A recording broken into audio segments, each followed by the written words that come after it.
한 주간의 고양시 소식을 가장 빨리, 가장 효율적으로 알 수 있는 시간, 고양신문 뉴스체크 6월 마지막 주 순서를 시작하겠습니다. 저는 유경종 기자고요. 네, 이성호 기자입니다. 네, 이번 주 헤드라인입니다. 채성 겨냥한 감사보고서, 고양시 왜 공개 주저하나, 고양신문 제3회 아름다운 시민상 선정, 일산 호수공원 리모델링 어디까지 추진됐나. 이번 주 사진 한 장 뉴스 알려드립니다. 장항습지 지뢰사고 시민사회가 적극 대응하고 있습니다. 아람미술관이 리뉴얼해서 로즈 와일리 특별전을 시작했습니다. 고양이가 9년 만에 새 얼굴을 공모한다고 합니다. 청년 농업인 이소연 씨, 그리고 그랜드 백화점의 대한민국 동행 세일을 소개해드립니다. 상당히 관심이 클 것 같은데요. 채성 겨냥한 감사보고서, 고양시 왜 공개를 주저하나? 네, 이성호 기자님 취재하셨죠? 네, 지난번 킨텍스 지원부지 헐값 매각에 대한 JTBC의 보도로 좀 파장이 있었잖아요. 예, 의혹을 제기한 첫 번째 뉴스보다는 고양시 대변인이 보도하지 말아달라고 이제 군품 제안한 그 두 번째 뉴스가 더 파장이 컸죠. 그래서 그 뉴스가 나간 직후에 고양시가 곧바로 보도자료로 입장을 냈습니다. 그 입장이라는 게 뭐냐면, 고양시가 3년째 진행하고 있는 감사 보고서가 있는데 조만간 마무리하고 결과를 내놓겠다 라고 했고요. 그리고 감사 결과에 따라 관련자는 책임을 묻겠다. 이게 핵심입니다. 네, 그렇습니다. 그러니까 파장을 좀 가라앉히기 위해서 관련 검사 결과를 조속히 공개하겠다라고 한 게 이달 14일이니까 벌써 보름이 됐는데, 네. 자, 결과 어떻게 됐죠? 감사 보고서가 지난주 월요일인 21일 날 완료가 됐습니다. 그리고 그날 곧바로 이재준 시장에게 대면 보고까지 됐는데, 확인해 보니까 아직까지도 시장 공개를 미루고 있습니다. 지난주 월요일 21일이죠. 그날 고양시 감사관이 시장을 직접 만나서 킨텍스 지원부지 매각에 대한 최종 감사 보고서를 대면 보고합니다. 그런데 결재를 미루면서 오늘까지도 보고서를 공개하지 않고 있습니다. 최초 이 감사를 지시한 것도 결국 이재준 시장이었는데. 네, 그렇죠. 감사가 시작된 게 정확히 2019년 2월입니다. 김소연 시의원이 의혹을 주장하자 이재준 시장이 부지 매각에 대한 감사가 필요하다라고 적극적으로 얘기하면서 고양시 자체 감사를 결정을 하죠. 네. 예, 그리고 지금까지 감사가 진행되다가 최근에 JTBC 보도가 나오면서 이번에 감사 보고서가 나온 것이죠. 자, 공식 발표는 안 됐지만 취재 과정에서 혹시 감사 내용 어떤 게 담겨 있다 좀 밝혀진 게 있나요? 네, 취재를 해보니까 이번 감사 보고서는 30페이지가 약간 넘는 분량입니다. 예, 뭐 윤석열 엑스파일은 10페이지라고 하는데 이건 네. 30페이지가 좀 넘는다고 하는데, 단일 사건에 대한 감사 보고서 측은 분량이 꽤 되는 편이라고 그런 의견을 주더라고요. 맞습니다. 예, 보고서는 부서별 관련자들의 정결 사항들이 총망라되어 있습니다. 이제 2012년에 이 문제의 부지가 매각됐으니까 네. 이미 퇴직한 퇴임 공무원도 있을 것이고요. 당시 부지 매각과 관련해서는 이제 과장이나 팀장 선에서 정결이 이루어졌기 때문에 당시 책임자 중에는 현직 공무원도 있다, 현직 고위 공무원도 있다. 네. 자, 이런 얘기도 확인했습니다. 네, 그러니까 누가 어떤 사항에 도장 찍었냐, 이게 이제 다 이렇게 정리가 됐다라는 건데, 주로 당시 공무원들의 결제 사항이 물론 이렇게 담겨 있지만 결국 이 보고서가 공개가 되면 아무래도 가장 큰 타격을 입는 것은 당시 시장이었던 최성 전 시장이 아닐까, 예, 그렇게 네. 추측할 수 있는 거죠. 네, 그런 시각이 많습니다. 고양시 감사실 관계자에 따르면 이제 최성 시장이 부지 매각에 대해서는 구두 지시만 했기 때문에 네. 감사에서 직접적인 단서를 확보하지 못했다, 이렇게 이제 말하는데, 하지만 보고서를 토대로 수사 의뢰를 했을 때는 얘기가 달라질 수도 있다라는 의견도 좋습니다. 최성 시장도 다칠 수 있다, 뭐 이런 뜻으로 해석할 수 있죠. 그렇죠. 감사랑 수사는 이게 영역이 틀리고, 예. 뭔가 그 배경이라든지 깊이라든지 이런 것까지 이제 들어가는 게 수사니까. 예, 뭐 질적으로 차이가 있죠. 네. 자체 감사 중에는 이제 현직 공무원만 부를 수 있거든요. 그렇다 보니까 뭐 퇴직 공무원 부를 수 없고요. 또 수사기관과는 달리 계좌 추적도 할 수 없습니다. 뭐 자금의 흐름을 이제 볼 수가 없죠.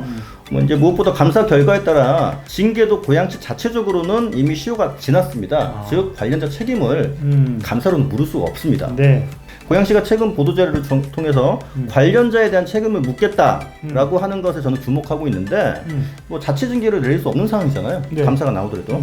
즉 책임을 물을 수 있는 유일한 방법은 수사 의뢰밖에 없다. 그렇죠. 예, 저는 네. 그래서 이제 이 보도자료를 보고 아, 수사를 의뢰하겠구나라는 생각을 했는데, 이번에 보고서도 공개하지 않고 뭐 그런 걸로 봐서는 고양시가 사실상 수사 의뢰의 의지가 없는 것 아니냐, 저는 이런 의구심을 가지게 됩니다. 감사 전 이재준 시장과 통화해야 되는 거잖아요. 통화하셨죠? 예, 통화를 지난주 했는데요. 통화 내용을 조금 이제 공개해드리면은, 전화로 이렇게 물었습니다. 결제가 왜 계속 미뤄지고 있느냐? 감사 보고서가 굉장히 핵심인데 바로 공개한다고 하지 않았냐? 라고 하니까 시장님이 명예훼손 등의 역공을 당할 수 있다라는 취지의 이제 말씀을 하시더라고요. 그 부분을 많이 염려하셨습니다.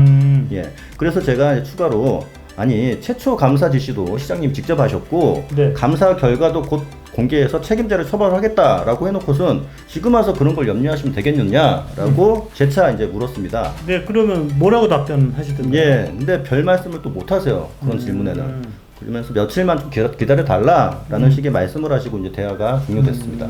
이제 사실 감사 보고서가 나오면 공개되면은 가장 못마땅한 사람은 이제 최성 전 시장이 되겠죠. 당시 네. 최종 책임자니까요. 네. 예, 처벌 당할 수도 있다는 그런 우려가 있으니까. 하지만 현직에 있는 이재중 시장도 부담감이 큰 것 같아요. 뭐 진퇴양난, 사면 초과라는 표현을 쓸 수 있을 것 같은데 네. 아까 말했듯이 명예훼손 등의 역공을 당할 수도 있는데 그걸 감수하고라도 수사 의뢰를 해야만 또 책임자를 처벌할 수 있겠죠. 하지만 이제 그게 이제 부담스럽다고 하니까 그렇다면은 감사 보고서까지 나왔는데 수사 의뢰를 하지 않으면은 그렇죠. 반대로 비판 여론이 거세질 것 같고 뭐 이제 이러지도 저러지도 못하는 상황에 처한 것이죠. 네, 조금 이제 불편한 이야기를 하자면 지난 지방선거 때 민주당 그 고양시 그 시장 경선 과정에서 최성 시장과 이재준 시장 사이에 뭔가 있었던 것 아니냐, 뭐 이런 의혹이 예. 각서파동이라는 그런 결과까지 나왔었잖아요. 그랬죠. 물론 그게 이제 법적으로는 위조됐다라고 이제 마무리는 됐지만 네, 그런 판명이 났는데 이제 보고서 공개를 주저하고 계속 예, 수사 의뢰를 못하는 이유가 단지 이제 명예훼손을 걱정하는 것이 아니라 네. 아까 말했듯이 뭐 또 다른 무언가 있는 것 아니냐라는 의구심을 갖는 시민들도 분명히 있을 거예요. 네. 예. 하지만 이제 그런 의구심을 완전히 털어버리려면은 이번에 속 시원하게 보고서 공개하고 네. 수사 의뢰까지 하는 게 맞다고 생각합니다. 네, 그러니까 예. 공개 안 하면 아무래도 의혹은 점점 더 증폭되겠죠. 맞습니다. 예. 자, 그러면은 그 감사를 직접 진행한 당사자인 고양시 감사관, 네, 그분은 어떤 입장이신가요? 네, 시의회 상임위에서 한 공식 발언입니다. 이제 장상하 시의원이 이렇게 말을 합니다. 고양시 산하기관 직원도 연루됐다고 하고 또 자금의 흐름도 들여다봐야 하고 사건의 실체를 확인하는 권한이 고양시에는 없다. 근데 이것을 올 클리어하기 위해서는 수사밖에 답이 없다라고 말을 하니까 곧바로 이제 시 감사관이 예, 감사 보고서를 작성한 본인이죠. 저도 그렇게 생각합니다. 라는 답변을 합니다. 직접적으로 이 감사를 담당했던 고양시 감사관도 수사 의뢰하는 게 맞다라고 지금 그런 의견을 가지고 있는 거네요. 네.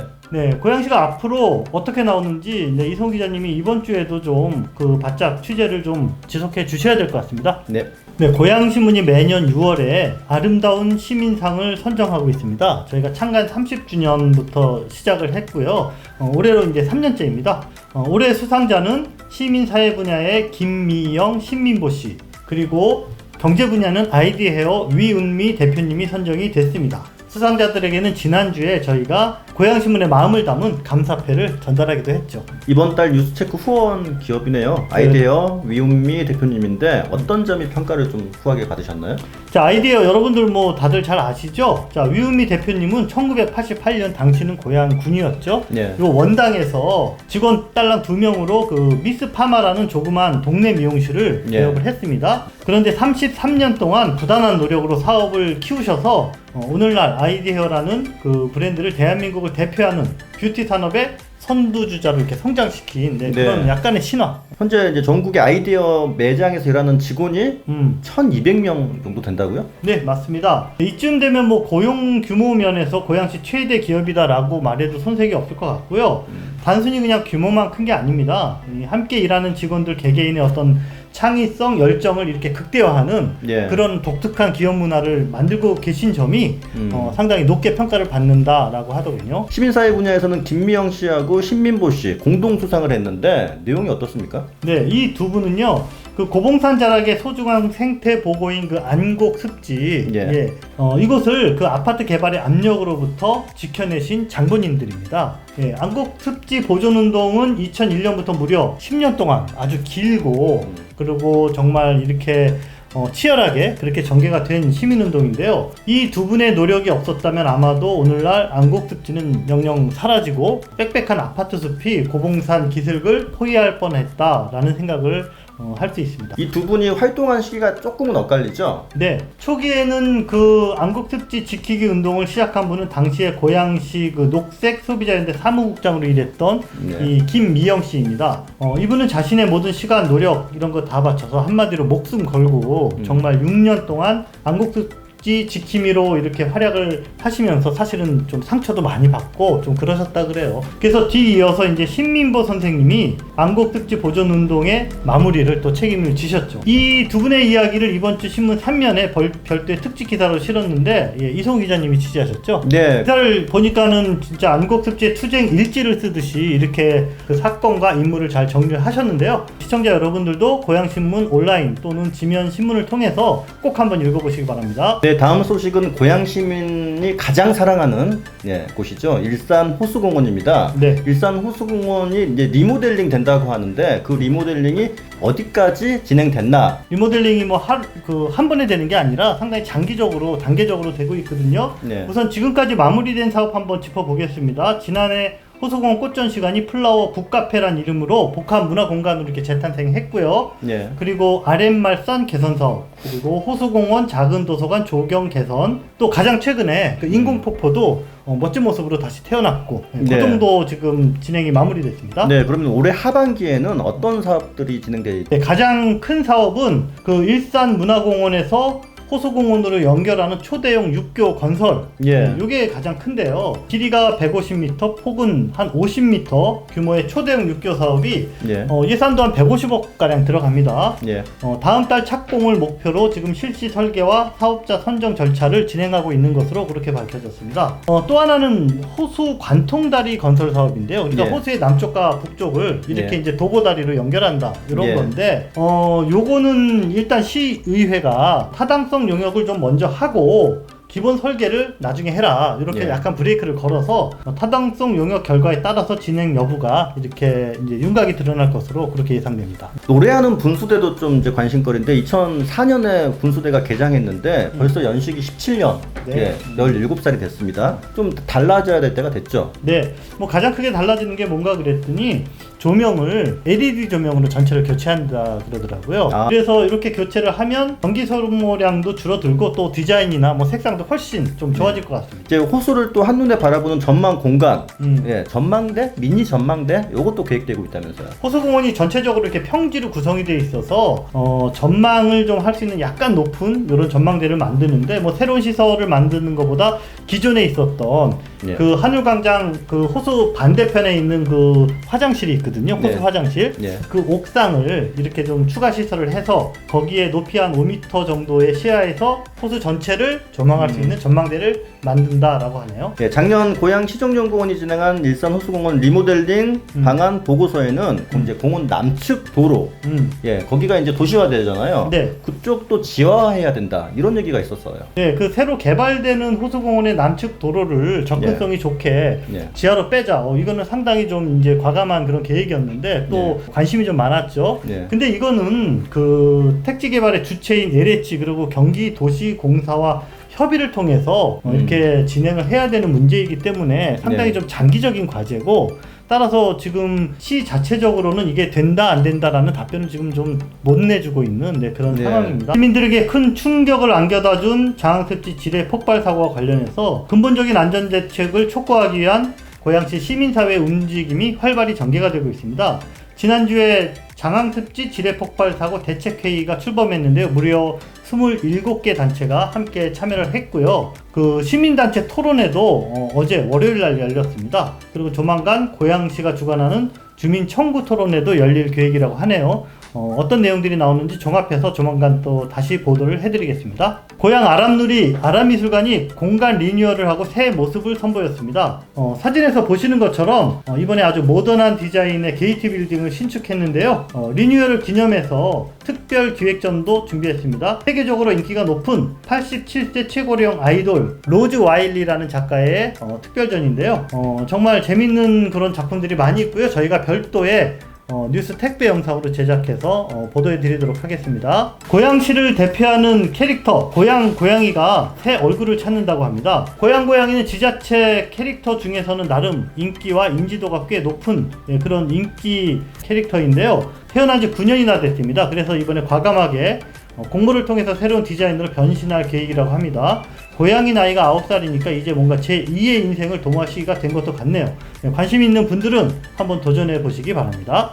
네, 사진 속 주인공은 농업에서 돈이 보인다라고 자신있게 말하고 있는 청년 농업인 이소연 씨입니다. 덕이동에서 텃밭채라는 농장에서 부모님과 함께 건강하고 맛있는 농산물을 생산해서 온라인으로 판매하며 소비자들의 호평을 받고 있다고 합니다. 네, 처음에는 이소연 씨도 농업에 과연 미래가 있을까 고민도 많이 했는데 지금은 누구보다도 열심히 농사도 짓고 공부를 하면서 희망을 만들어가고 있다고 합니다. 마지막으로 고향을 대표하는 쇼핑 명소인 그랜드 백화점이 대한민국 동행 세일을 야심차게 준비했다는 소식입니다. 6월 30일부터 7월 6일까지 일주일간 열리는 행사 기간 동안 그랜드 백화점을 찾아가시면 최저가 기네스, 럭키박스 이벤트, 미니 번개장터, 앙코르 최저가전 등 매장마다 풍성하고 특색 있는 할인 이벤트를 만나보실 수가 있습니다. 알뜰 쇼핑 찬스를 놓치지 마시기 바랍니다.